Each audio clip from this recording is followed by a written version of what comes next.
La Cuarta Guerra Ninja es el peor arco de Naruto. Aplausos por favor.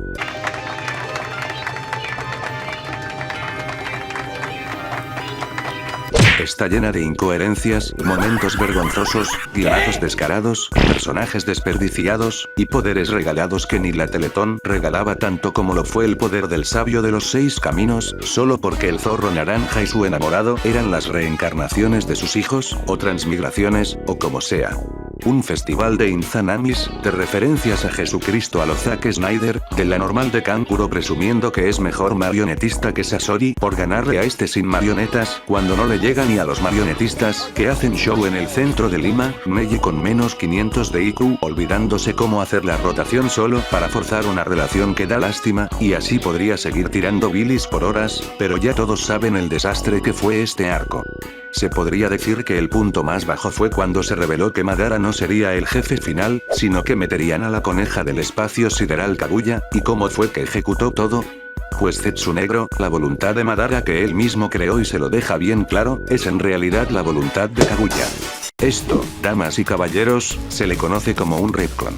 Usualmente usado en la literatura y la ficción en general, se utilizan los retcons para reescribir la historia, con el objetivo de encajar nuevos datos, información o personajes, y así poder mejorar lo que se cuenta, ya sea corrigiendo errores, agregando personajes nuevos, expandir el lore, o simplemente arreglar las cagadas que hicieron, o generando incluso más. En fin, creo que ya quedó claro a lo que quiero llegar. Ver los casos donde este recurso narrativo fue aplicado en la compañía favorita de la gente, que decir que tienen miedo a la pala es decir poco. Y es que los retcons en Nintendo son algo interesante de ver, ya que esta compañía posee sagas que le dan una importancia considerable a la continuidad narrativa de sus juegos, y por el otro lado te puedes encontrar a Clu Clu Land. Y del lado de Clu Clu Land tenemos a, quizás el mayor afectado por este tipo de cosas, y ese es Donkey Kong. Aunque para hablar de Donkey Kong también tendría que meter a Mario, ya que, desde su lanzamiento en 1981, el arcade presentaba una historia simple con un objetivo bastante claro, salvar a la damisela en apuros de las garras del monstruo mientras navegas por escenarios de construcción, presentando 3 personajes. Donde Human sería el héroe, Lady la damisela a rescatar, y Donkey Kong el villano. Todo estaba bonito y bien armado, al menos hasta que, igual que como en la gastronomía mundial, llegaron los británicos. Aunque Donkey Kong Country tuvo un origen distinto, dependiendo de a quién le preguntes, al final Rare se sacó la verga desarrollando un juego con gráficos pre-renderizados, dándole la ventaja a Nintendo por sobre Sega en la guerra de consolas, y demostrando todo lo que la Super Nintendo era capaz. Aunque claro, para hacer un juego de un universo ya existente que toma lugar en un setting completamente distinto al de sus versiones anteriores, se necesitó cambiar algunas cosas, empezando por el diseño nuevo del gorila, dándole la icónica corbata y el peinado todo peruano ese que parece que lo lamió un perro y le dio paja a arreglarse. El diseño no sería tanto el problema, sino el hecho que este Donkey Kong, y este Donkey Kong, no son el mismo personaje, ya que, de acuerdo al manual de instrucciones de Donkey Kong Country, Cranky Kong es el Donkey Kong de las arcades que peleó con Mario, y diciéndonos que el Donkey Kong actual, el que controlamos en el juego de Super Nintendo, es en realidad su nieto. Ya de por sí esto resultaría un cambio de cómo funcionaba esto, ya que este personaje llamado Donkey Kong, no es lo mismo que este otro personaje, que también se llamaría Donkey Kong, y en su lugar este otro personaje llamado Cranky Kong, no Donkey Kong, sino Cranky, sería el Donkey Kong original. Pero bueno, se puede decir que era un apodo, o que le pusieron el nombre del abuelo al nieto, y que sea que toda la familia tenga el mismo nombre, ya que su hijo también se llamaba Donkey Kong solo que con un junior agregado, o alguna wea. Fuera de eso, este nuevo lore sería simple de seguir, ya que Cranky es el abuelo, el Donkey Kong original. Donkey Kong Jr. sería el padre. Y Donkey Kong sería el nieto, todo feliz y sencillo de entender hasta para los fans de TikTok Kaizen, por lo que no habría problema alguno.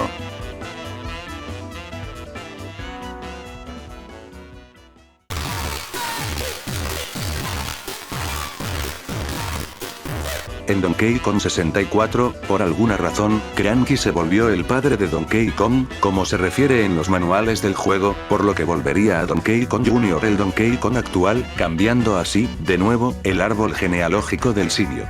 Pero eso no acabaría ahí, ya que, en Donkey Kong Country Returns para Wii, Cranky vuelve a ser el abuelo de Donkey Kong, por lo que Nintendo se armó un tacu de ideas, poniendo a Donkey Kong Jr. también en el limbo, ya que es un personaje que un día es real, pero al otro no, pero luego sí, pero luego no. Además, si es el padre de Donkey Kong, originaría un misterio que en dónde está, ya que no ha vuelto a salir en los juegos principales salvo cameos, además de que nunca es mencionado. A lo mejor es porque le estoy buscando lógica a un lore que no se demoraron ni 5 minutos en armarlo, pero es increíble cómo pudieron mezclar tantas cosas y enredar algo que se supone que sea simple y fácil de entender. Si me preguntan a mí, tengo una teoría, y es que este Donkey Kong, y este Donkey Kong, son la misma persona, ya que Nintendo usualmente lo trata así, como por ejemplo, en los modos All Stars de Super Smash Bros., cuando sale Donkey Kong, sale en la fecha del lanzamiento del arcade original, y no de Donkey Kong Jr. o el Country, así como en la portada del juego de Donkey Kong 94 de Game Boy, el Donkey Kong que se ve tiene el diseño casi exacto del de Rare, y con respecto a Donkey Kong Jr., pues seguiría siendo un misterio, pero tendría más sentido de que sea su hijo y simplemente exista. Eso también fue un problema porque, en el desarrollo del Donkey Kong Country, originalmente se planeaba usar a Junior en lugar de Diddy Kong, así como en Mario Kart Double Dash, sin embargo, fue cambiado por el que dejó a Justin Bieber como está ahora, y para concluir, el Donkey Kong bebé de Yoshi's Island, y siendo uno de los niños de las estrellas encajaría perfectamente en esto, teniendo una edad similar a Mario y compañía para los hechos de Donkey Kong de arcade. Clanky Kong solo estaría delirando como viejo senil diciendo huevadas. Pero esa es solo mi forma de ver las cosas, igual y los altos mandos de Nintendo dicen que mi teoría es una poronga, aunque también lanzaron algo el año pasado que bueno, no necesita explicación.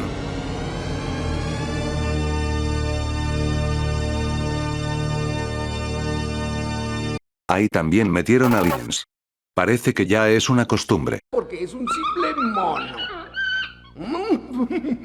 Siguiendo en el universo de Mario, hay algo bastante curioso, y para eso voy a hablar de la droga que inhala Toretto y lo que las feministas nunca podrán tener, la familia. Más específicamente, la familia de Bowser, centrándome más en los Koopalinks. Estos personajes debutarían en Super Mario Bros. 3 para la NES, actuando como jefes de cada mundo, y siendo los hijos de Bowser. Esto es mencionado no solo en el manual de instrucciones del juego original, sino en varios medios, tales como otros manuales para relanzamientos como el de 3DS o Super Mario Advance 4 tanto japoneses o americanos, sino también en la enciclopedia de Mario. Aunque para ser honesto, esta también tenía ciertas cosas bastante cuestionables. La vaina es que era claro que eran los hijos de Bowser, no había nada que discutir ni nada extraño como vimos con Donkey Kong, sin embargo, no duraría mucho, ya que, en una entrevista del año 2015 a Shigeru Miyamoto, este se volvería Mr. Servicios Sociales y mencionaría que Bowser Jr. es su único hijo, dejando a los Koopalinks como simples esbirros. A día de hoy no entiendo la razón del por qué le quitaron la custodia al pobre Bowser de 7 de sus hijos, y Miyamoto tampoco ha dicho nada más fuera de eso, aunque Miyamoto dijo que él era la madre de Bowser Jr., así que eso nos puede dar la idea de qué es lo que pasó en verdad. Pasamos de Tierra del Maíz Country a Japón Escagadalandia, con Xenoblade Chronicles, y es que la saga de fantasía favorita de los xenófobos no se ha quedado atrás con esto, aunque eso sí, al tratarse de juegos con una historia más pensada para ser tomada en serio cuenta con menos de estos.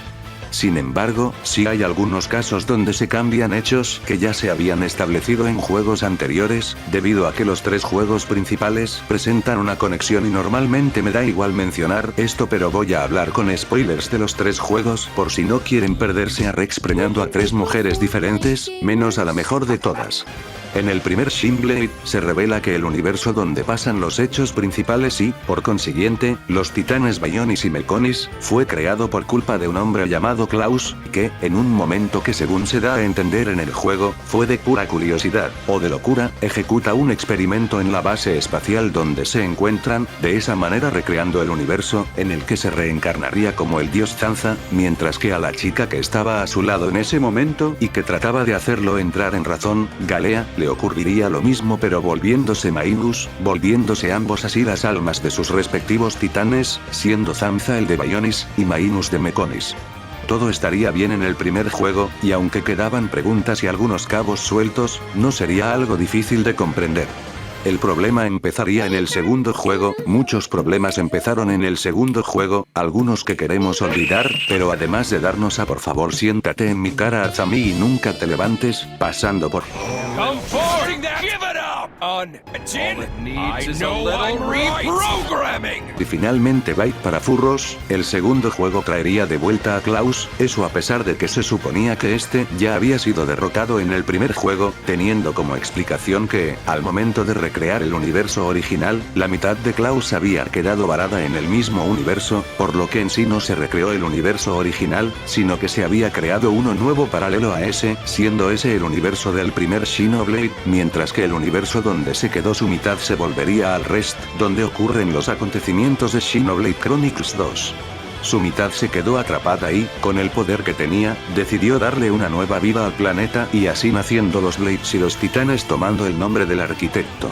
Además de esto, también se cambió el origen de la recreación, o bueno, ex-recreación, ya que, ahora usaba la energía del conduit para perpetrar su plan, lo cual explicaría cómo hizo lo que hizo, aunque no explicaría cómo es que obtuvieron el conduit en primer lugar, pero XD, se puede asumir que por ser una sociedad altamente desarrollada, lo encontraron en algún lugar del universo. También al parecer estaban en un tipo de guerra o conflicto, cambiando también la motivación de Klaus ligeramente, ya que ahora habría perdido la fe en la humanidad al presenciar estos actos.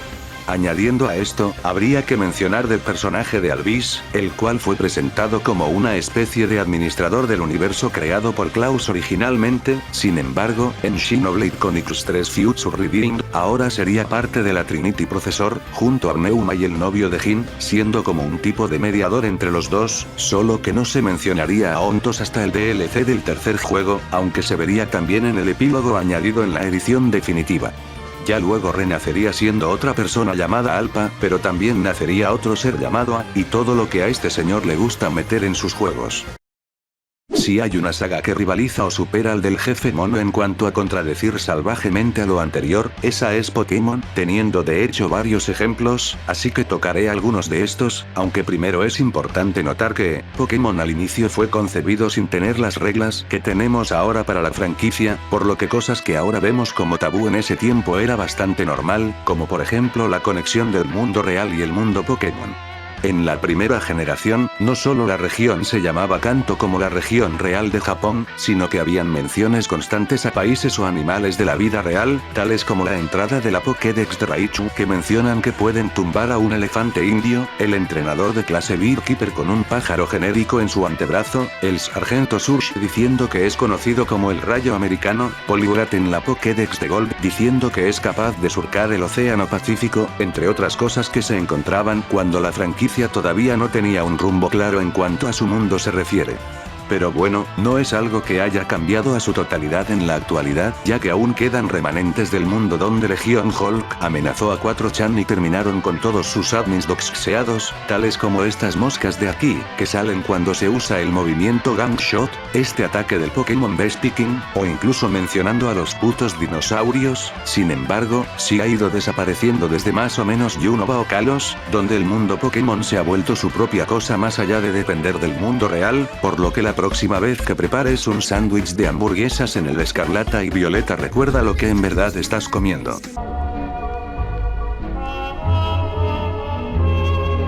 Originalmente no quería hablar de mecánicas de los juegos, ya que si lo hiciera me demoraría 40 años hablando de eso para todos los juegos, pero esto es imposible no mencionarlo, y eso es Ash Greninja.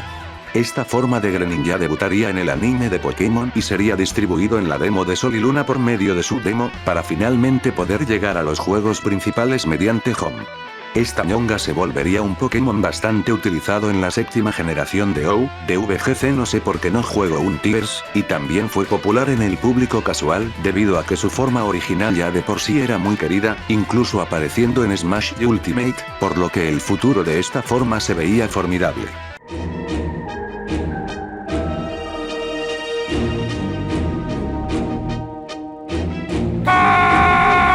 Ok, si bien a la octava gen se le puede culpar de muchas cosas, y muchas de estas bastante graves, este no es el caso, ya que Greninja no apareció en esta generación, y el cambio se daría en la próxima, donde volvería junto a todos los iniciales. La forma en la que Greninja accedía a esta forma era mediante su habilidad Battle Bond, que se activa cuando este noquea a un Pokémon activo del oponente, dándole unos stats mayores, y también dándole a Game Freak una valiosa lección de balance de juego, cosa que parece que les entró por una oreja y les salió por la otra.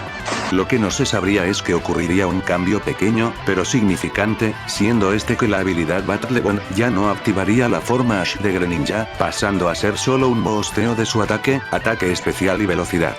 Y obviamente se van una vez se cambia de Pokémon. Y toda la situación de Greninja me hace preguntarles algo, ¿ustedes se serrucharían ambas piernas por $100?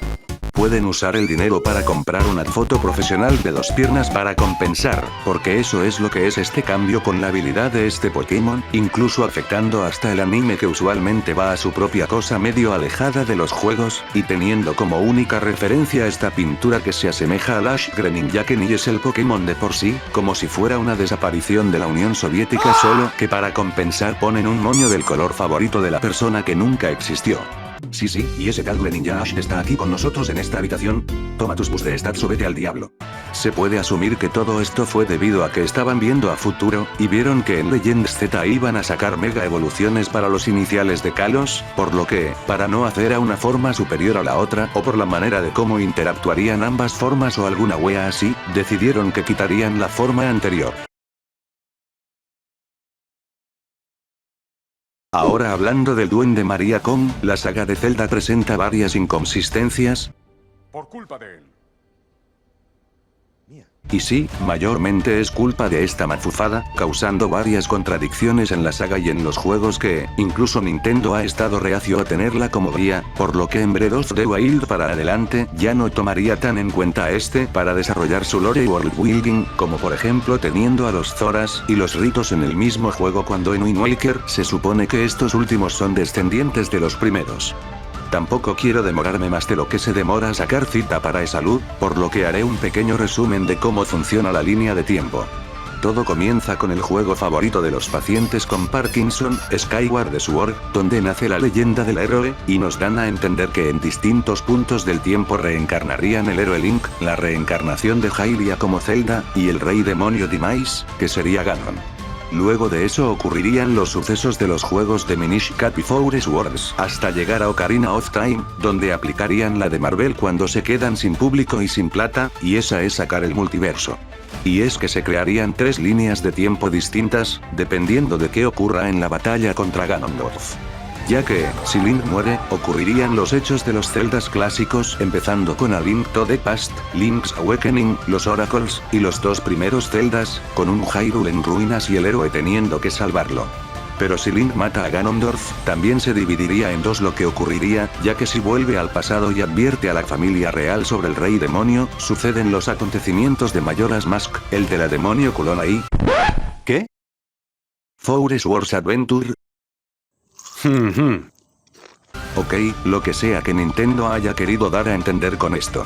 Sin embargo, si el héroe es enviado al pasado luego de que Ganondorf sea sellado y desaparece para siempre, ocurren los hechos de Wind Waker y los juegos de la 10. La vaina es que Zelda ya tenía una línea de tiempo, al menos entre algunos de sus juegos, como por ejemplo los 3 primeros juegos siguen la línea o el Majora siendo una secuela directa al Ocarina of Time. Sin embargo, unir todos los juegos como una sola cronología causaría más problemas que otra cosa, y eso se acentuaría más con el lanzamiento de nuevos juegos, Breath of the Wild y Tears of the Kingdom, donde la fundación de Hyrule es totalmente contradictoria con los hechos ocurridos luego de Skyward Sword, o lo que había mencionado anteriormente sobre los ritos y Zoras. En el caso del primero, siguiendo la línea de tiempo, en Skyward Sword se da a entender que luego de derrotar a Demise, la princesa Zelda funda Hyrule, pero en el Tears lo hace un personaje completamente nuevo llamado Rey Rauru. Abro paréntesis, no confundir con este Raúl que también se llama igual pero son personas, o bueno, seres, totalmente distintos. Muchas gracias Nintendo, chúpame el huevo izquierdo, cierro paréntesis.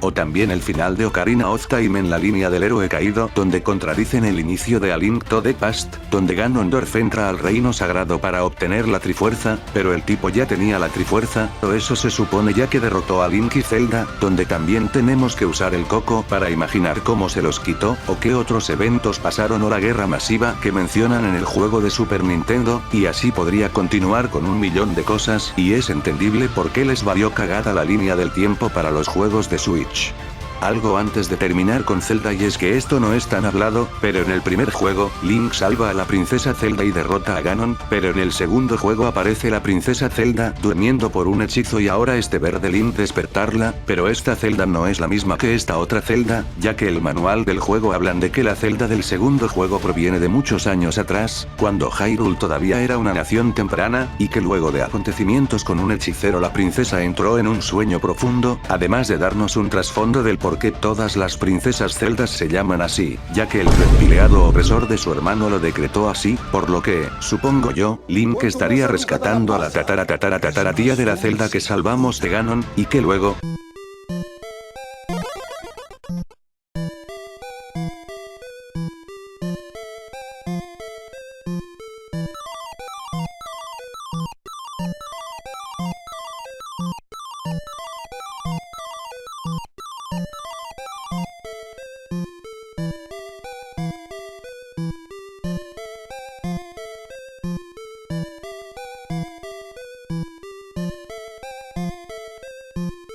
Tremendo ganador. En fin, igual Zelda 2 siempre lo recordaré por lo gracioso que es la risa de Ganon en el Game Over. Y también por darnos esta pinga de tema para el Smash.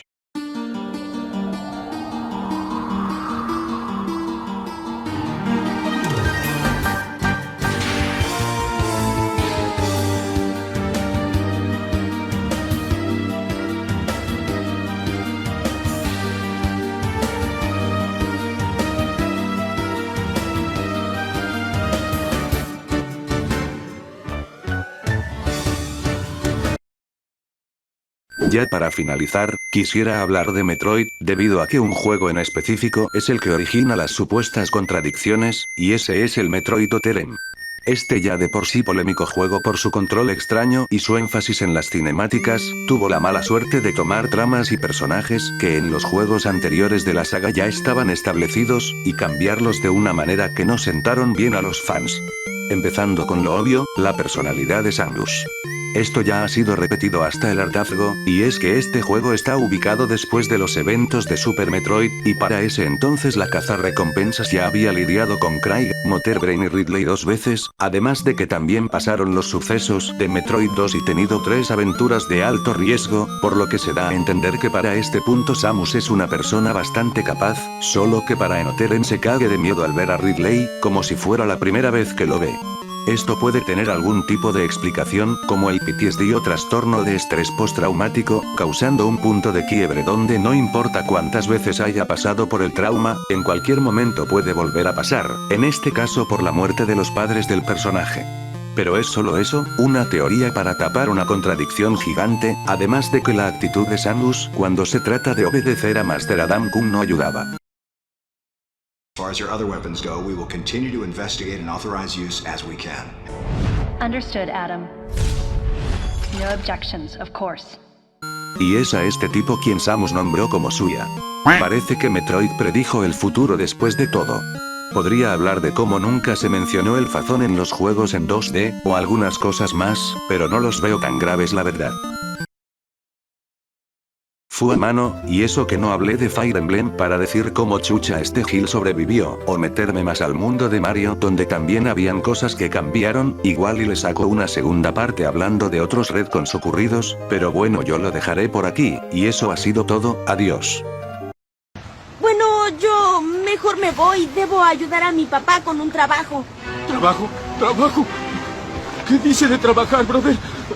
Yo no quiero trabajar, yo no puedo trabajar. ¿Quién va a trabajar, brother? No, yo no. Tranquilo.